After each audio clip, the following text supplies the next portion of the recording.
Hello guys, good afternoon. Welcome to my YouTube channel. For today, yung aking pagpa-vlog is yung pa-show off ko lang po sa inyo yung pinamili ng inyong lingkod. So ayan, kumusta na po kayo guys? So ito, mag-umpisa po tayong pa-show off yung ating grocery. So ayan po ang ating magiging content sa aking pagba-vlog for today. So ayan po guys, medyo kararating nga lang talaga namin. So ang pinakapahinga ko itong pagchichika sa inyo kung ano na ba itong mga napamili namin. So, mag-umpisa na po tayo para habang nagchichika ng kung ano pa, napapakita naman sa inyo yung mga napamili ba ng inyong tita. So, ito guys, nakakuha kami ng, syempre yung pang araw-araw for 1 week namin na pagkain. Ito po yung aming mga napamili. Nakakuha po kami sa grocery ng mga extra bread. Ayan po, papakita ko lang sa inyo, which is yung pang snack dahil malamig na po rito. Ayan guys, napamili namin ng mga bread na ito. Ayan, tapos kumuha rin kami ng extra na dessert ba kasi pag nag-craving ka ng magiging pudding mo after ng inyong meal. So ayan, nakuha na rin po namin yan. So, ang balak ko po kasi is maggisa ako ng itong tahong nalagyan natin ng gulay para may sabaw naman. So, nakabili po kami dyan, which is ready na po ito. So, para madali na lang siyang isusute. So, nakakuha rin po ako ng parang haddock fillet. Yung i-oven na lang siya namin. So, para lahat ng bagay, madali na lang. Hindi na tayo masyadong maglilinis pa. Ganun po kasi sa grocery. So, mga naka-ready na yung pagkain doon. So, para mabilis na lang i-pop in sa oven or kung gusto nyo man iprito. So, ayan po. Then, nakakuha rin po ako ng mushroom for today. So, kung anong magawa nito, stir fry siguro. At siya nga po pala, yung marami yung nakuha kong gulay kasi nitong weekends, medyo kaarawan ng may bahay ko. So, kailangan tayo mamili ng mga gulay-gulay makapagluto man lang ng pansit. So, ayan guys, at ito naman yung pang breakfast. Nakakuha naman kami ng cereals. Ayan, para yung mga gustong mag-breakfast na madalian.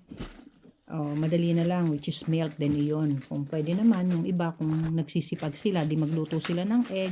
Yung, kailangan po kasi variety ang maging breakfast natin, hindi yung monotonous na yun at iyon. So, ayan. So, nakakuha po ako ng reduced pancake na dapat po kasi ako na ang gagawa. Dangan ng, sa sobrang daming ginagawa, hindi na makayanan na gumawa pa ng mga extra or maggawa ka ng bread or kung ano pang nakakatagal na gawin. So, ayan guys, at nakakuha rin tayo ng fish cake, which is cod.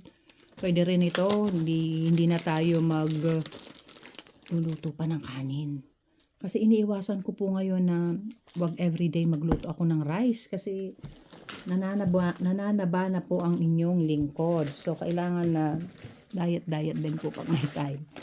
So, ayan guys, last time nakabili ako ng pine nuts. Pine nuts ba yun? Ano yata yun? Anong nuts ba yun yan? Ngayon na iba naman po at nakakuha naman ako ng hazelnuts. So, ayan. Good for 1 week na yan na medyo snack natin para naman tawag dito. Yung meron naman maano yung ating mga bibig. So, ito guys, pakita ko sa inyo yung mga gulay. Pasensya na, umupo na kasi ako kasi hindi na ako nagkalikot sa kitchen. Masyado po madilim kung doon ako ng aking pagbablog. So, sabi ko maupo ako at the same time nagsasalita ako at nakakapagpahinga rin. So, ito po guys, mga nakapamili tayo ng gulay, which is ito yung parang ano bang tawag dito sa gulay na to? Hindi ko maintindihan pero hindi naman siya spinach, mild mustard daw siya, yung choy som, parang yung pachoy ba, pero ito naman kakaiba, pero parang magkakahawig lang po sila, magkakapatid lang po yan. At nakakuha rin po ako ng spinach. Ayan, lagyan na natin sa harapan ko. At nga po pala, ito reduced price din yung nakuha namin deal. Ayan, at nakakuha rin ako ng rosemary press. So, ayan po guys. At saka yung aming paborito na ilalahok sa salad, which is fennel. Fennel, ano po siya? Vegetable. Ayan o. Sinong familiar dito? Ang bango-bango po niya. Pag kinakain po siya, parang ang sarap-sarap na, ang lasa niya is yung, para rin naman siyang, tawag dito, parang radish pero yung ano po niya, yung lasa po niya, yung talagang parang nagme-mint siya na mabango. Ayan, ayan po siya. Ang sa akin, di ko na po siya niluluto, kinakain ko po siya ng raw. Ayan, ayan. At siyempre po, nakakuha rin po ako ng celery para po sa aking pag-blend ng carrots.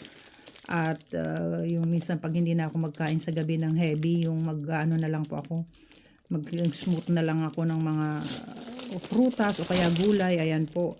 Then ito, nakakuha rin tayo ng sweet gem lettuce. Ayan, natatakpan na po ako ng mga pinabili natin. So ayan guys, medyo napapahaba-haba na pero halfway na po tayo sa pagpapa-show off na mga napamili ng tita nyo. Ayan guys, continue pa rin tayo. Shout out po dyan sa mga extended family ko, sa mga dumadaan po sa aking channel. Hello po, hi! Shout out sa inyo. Kumusta na po kayo? Ayan, ito po, ipagpapatuloy ko lang, nakabili rin po ako ng olives. Ayan po, para sa breakfast ba. Masarap din po siya yung meron tayong pinaglalaroan habang kumakain ng breakfast, 'di ba? Kasi yung meron po kasi itong buto. So nalilibang na rin tayo na habang kumakain yan medyo namumuto ng olives. Ayan, nakakuha rin po ako ng fresh tomato kung makapagsigang at or gawa ng salad. Andito din po yung maliliit na cucumber. Ayan siya, oh. Ayan. At ano pa? Ayan po, kung magigisa ako at magpapansit, ayan, sasali ko itong bell pepper.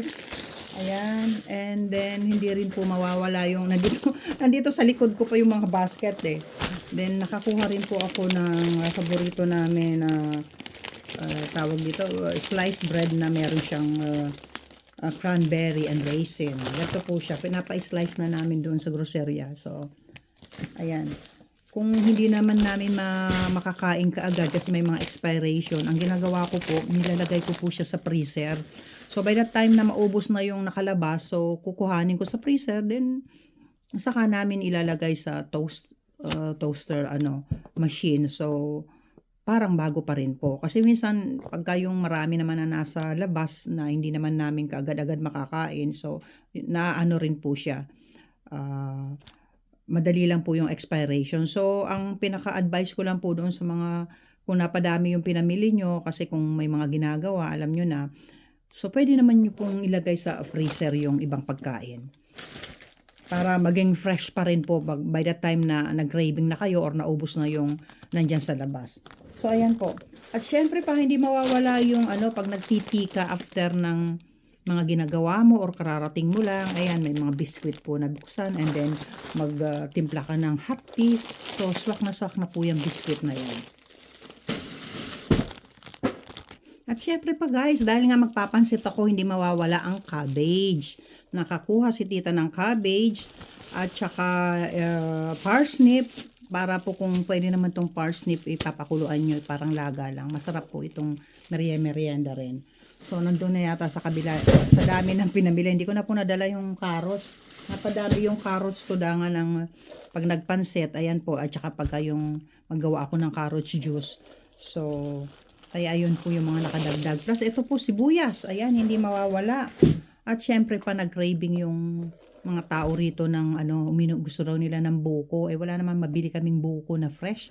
So, ito po yung nila, yung coconut water na lang. Medyo may kamahalan ng konti pero yung lasa niya yung talagang fresh na nasa buko siya. So paborito po ng mga tao dito sa bahay. Kaya ayan, nakakuha rin tayo ng buko juice. Ayan guys, at ito hindi mawawala yung jam na paborito ni May Bahay. So ito guys, kasi naubos na po yung aming apricot jam. Ayan po yung nabili namin kasi paborito niya, kaya ito, nilakihan niya na po niya yung pagbili. Normally, yung nasa maliit lang po. Para good for 2 weeks na siya. So, hindi rin mawawala yung mga juices. Nakakuha rin kami ng parang strawberry and banana smoothie. At saka, meron din po siyang pineapple, banana smoothie. Ayan yung mga drinks. Meron pa kaming extra na fresh milk sa ref po. Kaya hindi na sa fridge namin. So, hindi na kami nakabili ng mga extra milk pa. So, yan lang po yung mga wala kasi nailista na namin, budgeted lang. So, ayan po yung mga kulang pa na wala rito sa bahay. Ayun guys, hindi rin mawawala, last but not the least, yung langan pong winter na, yung ma-moist po sa bahay. Nakabili po kami ng dehumidifier po ang tawag dito, yung ilalagay namin ito. Itong mga ito ilalagay namin sa mga kwarto-kwarto namin or dito sa sala para mas masakpo ng modifier yung mga moist na nandito sa loob ng bahay para hindi po maging cause ng mold sa mga ceiling. So ito po ang aming nabili. It's good for yung isa po napupuno na po siya ng siguro mga 3 weeks to 4 weeks kung maulan, mabilis pong ano nila yung moisture dito sa loob ng bahay. So nakakatulong din po ito para hindi po tayo makapag-ipon ng mold dito sa bahay. So ito po, natapos na po yung 4 na nabili namin, napuno na, kaya nakabili na naman po kami ng bago. So yan lang po guys yung aking chika sa inyo, which is napahaba na. So ayan, antabayanan nyo lang po ulit kung ano naman po ang susunod natin na maipapakita sa inyo. So time to time na sana, gusto ko nga everyday, pero kung busy naman ako, every other day or at least meron ako twice a week. So shout out po sa inyong lahat dyan, lalo sa mga mapapadaan. Hello, shout out Shireen Nasar, hi. Judith, hello.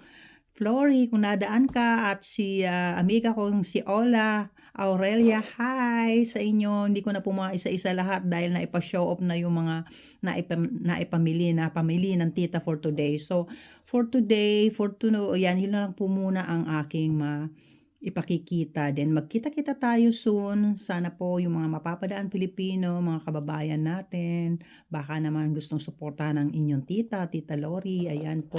Hindi pa naman po tayo ganun, ka-level up. At least, mangilan-ngilan na numero nandyan. So, ayan, maraming salamat. Na po, ma-appreciate nyo yung aking pang-araw-araw lang naman na buhay Britanya dito sa Pinas, yung Pinay dito sa UK. Yan po yung pinapakita ng inyong lingkod. So, maraming pong salamat. So, magpapaalam na lang po muna ako. Then, see you soon sa aking mga susunod pang vlog sa inyo.